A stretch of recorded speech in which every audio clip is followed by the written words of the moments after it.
question 9 here, we've got a few more questions on transformations and analytical geometry. Let's see what they give us. A wheel is positioned so that its center is directly on the origin in the Cartesian plane. Yeah, here's a picture of that. The wheel, center of the Cartesian plane. When rotated about the origin in a clockwise direction through an angle of theta degrees, t is directly on w. That just tells us if we take this point t and we rotate it about the origin theta degrees, we get to point w. Okay, so w is just the image of t after a rotation of theta degrees clockwise. Okay, let's see what questions they have for us. First question, show that theta is equal to 195. Okay, well there are a couple of ways we can do this. I'm going to go with the most common way this question is answered, and that is by applying a formula that you should have studied. It goes like this: if you have an original x and a y coordinate, when rotated clockwise through theta degrees, the image becomes this. The new x value becomes x cosine of theta plus y times the sine of theta, and your new y coordinate becomes y times the cosine of theta minus x times sine of theta. Okay, now what's interesting in here is we have the initial point and the image point. Okay, so all we need to do is just plug these two coordinates into the equation, and then we'll solve a little simultaneous equation to get to the answer. Okay, so now we said we know the initial coordinates and the image coordinates. So we just have to take that into account. So we know that the initial coordinate x is negative 16 over 2 square root 2, and the initial y is 16 over square root 2. So those will be just filled in wherever you see an x and a y. And we know the new coordinates is this, 8 and negative 8 root 3. So this whole expression here is our new x coordinate, which will be equal to 8. So we can make equations by doing that. So let's write that out. We'll say that this expression will be equal to our new x coordinate, which is 8. We have x cosine theta plus y sine theta is equal to our new x coordinate, which is 8. And the same with y. We'll have y cosine theta minus x sine theta is equal to our new y coordinate, which is negative 8 root 3. That's equal to negative 8 root 3. And now we see we've only got two unknowns, the sine theta and cos theta, because we can just plug in x and y as being our initial x and y coordinates. So let's do that. Okay, so we're going to replace x with negative 16 over root 2.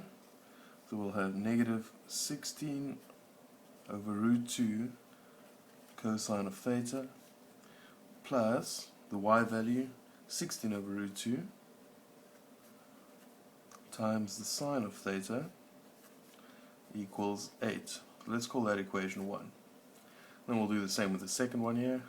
Our y value is 16 over root 2, so we have 16 over root 2 times the cosine of theta minus the x value. So minus negative 16 over root 2 becomes positive 16 over root 2 times the sine of theta again. And that is equal to y value, negative 8 root 3. Negative 8 root 3. Let's call that equation 2. Now as you see, we've got the coefficients here looking very similar, so that makes it easy for us to do the elimination method of simultaneous equations instead of having to go the long substitution method, which will take up quite a bit of your time and looks really messy. Okay, now we just have to decide whether we want to get rid of the cosines or the sines first. I'm going to say let's get rid of the cosines.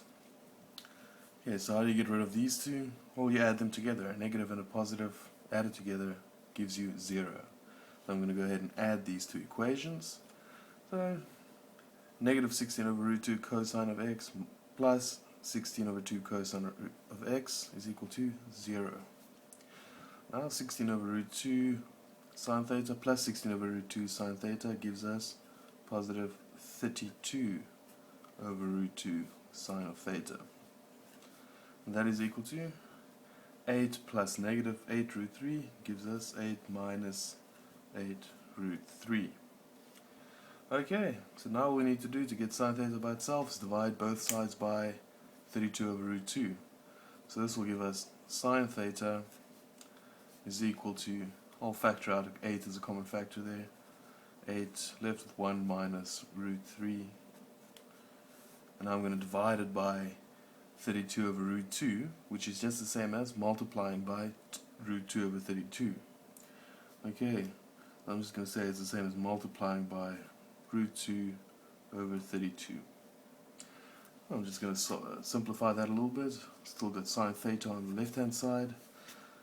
The 8 and the 32 you can cancel out so that you've got a 4 at the bottom and just that at the top. So multiplying the root 2, you get root 2 minus root 6 all over 4. Okay, so that gives us sine of theta, but we want theta itself.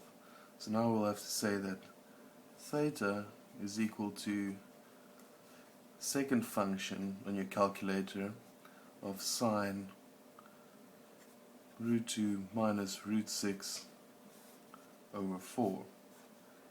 And you'll find on your calculator that will give you the answer of 195 degrees, which is what we were looking for.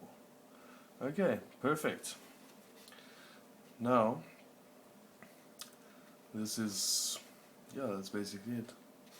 Okay, next question, 9.2. When rotated clockwise at uniform speed, it takes 1.3 seconds to move from T to W. Calculate the speed of rotation in revs per minute, revolutions per minute. Okay, so they tell us rotation, when the wheel is rotated, from T to get to W, that takes us 1.3 seconds. Now they want to know what is the revolutions that it'll make at that speed every minute. Yeah, a couple of ways to calculate that again. Always in mathematics, many ways to get to the same answer. Let's try one way, or let's actually try both ways. We can start off by saying it takes 195 degrees in 1.3 seconds. Okay, so how long does it take to do one revolution? Okay, so that, or how many degrees does it move in 1 second rather? Let's start off doing like that. So we'll say it'll take 360 over 195 times 1.3, that'll be equal to 2.4 seconds. So that's how long it takes to do one revolution. Okay, but 1 minute is 60 seconds long.